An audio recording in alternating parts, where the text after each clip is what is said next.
Alors les amis, dans cette vidéo, on va voir ensemble comment on crée une tâche, comment on peut créer une tâche et attribuer à un ami. Ok. À, à quoi ça sert créer une tâche et puis attribuer à quelqu'un? C'est très pratique en entreprise ou en organisation. Je peux être ici et vouloir attribuer une tâche à un ami, lui dire que il doit par exemple aller acheter les tomates. C'est un exemple. Il doit aller acheter les tomates avant ce soir. Ok, donc j'ai créé une tâche et je l'attribue cette tâche-là. Il sera automatiquement notifié.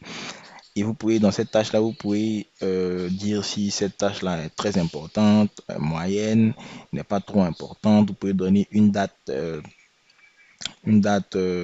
d'exécution, etc., etc. Ok, donc pour commencer, on va voir comment on crée cette tâche-là. Pour créer une tâche, il faut être d'abord dans une équipe, c'est clair. On ne peut pas créer une tâche hors de l'équipe, sauf si vous voulez créer une tâche pour vous-même. Voilà. Sinon, si on va attribuer une tâche, il faut être dans l'équipe. Par exemple, ma famille Udemy. On va ajouter un onglet. On a vu ce que c'est que les onglets, donc on ajoute l'onglet. On va chercher l'onglet tâche. Bien, ici, vous allez voir task par planificateur. On clique là.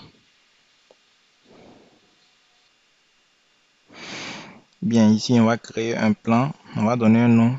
Task. Moi, je vais appeler la tâche. OK. Donc là, on clique sur enregistrer.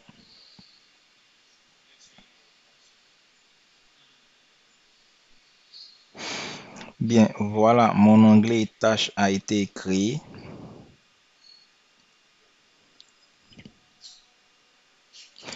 Et je vais maintenant ajouter une tâche. Je fais ajouter une tâche. Je donne le nom de la tâche, acheter une tomate. OK. Je vais définir la date d'échéance